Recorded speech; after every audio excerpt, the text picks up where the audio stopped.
ভাই খাদান সিনেমায় দেবদার বিপরীতে সমিত তিশা থাকছে না ভাই, মনে শান্তি চলে এলো, মাজা গায়া। একদিন আগে ভিডিও করেছিলাম, বলেছিলাম সমিত তিশাকে দেবদার সঙ্গে জাস্ট মানায় না। তার 2-3 ঘন্টা পরই সমিত তিশা ইনস্টাগ্রামে পোস্ট দিল যে আমার রিসেন্ট টাইমে যে আপডেটটা বেরিয়েছে এটা একটা ফেক আপডেট, আমি কোনো সিনেমার সঙ্গে যুক্ত থাকছি না। এই পোস্টার দ্বারা কী বোঝানো গেল? সমিত তিশা খাদান সিনেমায় থাকছে না, কারণ খাদান সিনেমার সঙ্গেই সমিত তিশার নামটা জড়িয়েছিল। মাজা গায় ভাই, মনের ইচ্ছা পূর্ণ হলো। সমিত তিশাকে চাই না, খাদান সিনেমায় সমিত তিশাকে চাই না। তোমরা যে যাই বলো না কেন। আগের দিন যে ভিডিওটা করেছিলাম ওই ভিডিওর নিচে একজন দেবদার লয়াল ফ্যান আমাকে কমেন্ট করেছে, আমরা ভাই লয়াল ফ্যান না, আমরা দেবদাকে ভালোবাসি না। সে অনেকগুলো কমেন্ট করে যা ইচ্ছে আমাকে তাই বলেছে যে সমিত তিশাকে মানা ইয়ান ত্যান, তুই কি বুঝিস, অনেক বলেছে। আমি এক কমেন্টের রিপ্লাই দিনি। তোমাকে বলছি, তুমি 1 মিনিট মাথা ঠান্ডা করে ভাবো তো, Dev plus action cinema plus Samit তিশার সঙ্গে দেবদাকে ইমাজিন করো, কোন দিক দিয়ে মানায় বলো, তুমি বলো কোন দিক দিয়ে মানায়। আমি তো ভাই খুঁজে পাচ্ছি না। সমিত তিশা ভালো অভিনেত্রী, ভালো নাম ডাক আছে, ট্যালেন্টের জোরে এই অবধি পৌঁছে গেছে, সব মেনে নিলাম, কিন্তু জুটি হিসেবে তো মানাতে হবে। তাহলে তো দেবদা বাঘাযতীন ওই যে 6000 নায়িকার যে ইন্টারভিউটা নিল, যে লুক টেস্ট করালো, সেটা তো করতো না। যে কোনো একটা নায়িকা তুলে নিয়ে বাঘাযতীন সিনেমাটাই তো করাতে পারতো, ইন্দুবালার চরিত্রটা। তারপরে দেখলাম বাংলাদেশের একটা ছেলে ফারহান তানভীর, তাকেও দেখলাম উল্টোপাল্টা বলতে শুরু করে দিয়েছে। সে আমার পক্ষ নিয়ে কথা বলেছিল, তারও মনে হয়েছিল যে সমিত তিশাকে দেবদার সঙ্গে মানায় না। সে কমেন্ট করেছে, সেই কমেন্টে সে একজন রিপ্লাই দিয়েছে যে ও বাংলাদেশি, এরকম বলে একটা গালি দিল।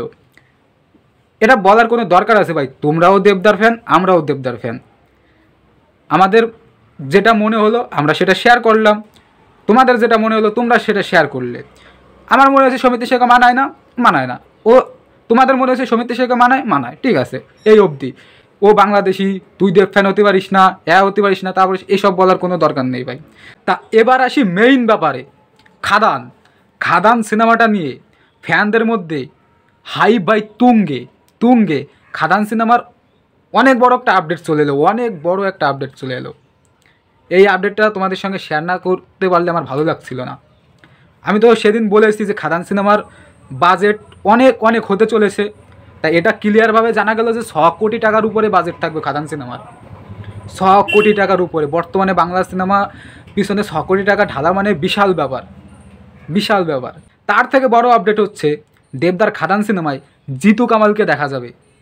হ্যাঁ, জিতু কামাল মানুষ সিনেমায় যে ভিলেনের রোল প্লে করেছিল, ভাই জিতু কামালের অভিনয় মানুষ সিনেমায় জাস্ট ওয়াও ছিল, মারাত্মক অভিনয় ছিল। জিতু কামাল যদি থাকে না খাদান সিনেমায়, আগুন লেগে যাবে।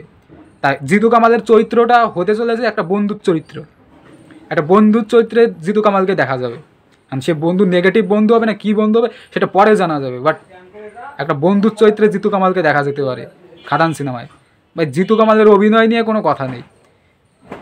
খাদান সিনেমা সম্পর্কে যত আপডেট পাচ্ছি না, মানে মন ভরে যাচ্ছে।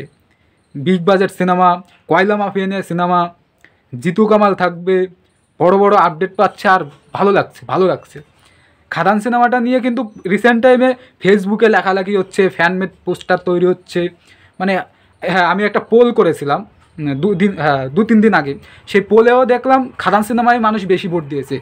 46% ভোট পেয়েছে খাদান সিনেমাটা। আমি লিখেছি পোলে লিখেছিলাম যে 2024-এ কোন সিনেমাটা নিয়ে তোমরা সবথেকে বেশি এক্সাইটেড দেবদার, তোমরা পোলটা দেখে নিতে পারো। সেখানে 46% মানুষ খাদান সিনেমায় ভোট দিয়েছে, 46%। তো ভাবতে পারছো খাদান সিনেমাটা নিয়ে কতটা মানুষের মধ্যে হাইপ, মানে অর্ধেক ভোটই খাদান সিনেমায় চলে গেছে। খাদান সিনেমাটা নিয়ে যত আপডেট আসবে সঙ্গে সঙ্গে দেওয়ার চেষ্টা করবো ভাই। খাদান সিনেমাটা নিয়ে আমারও এক্সাইটেড তুঙ্গে ভাই।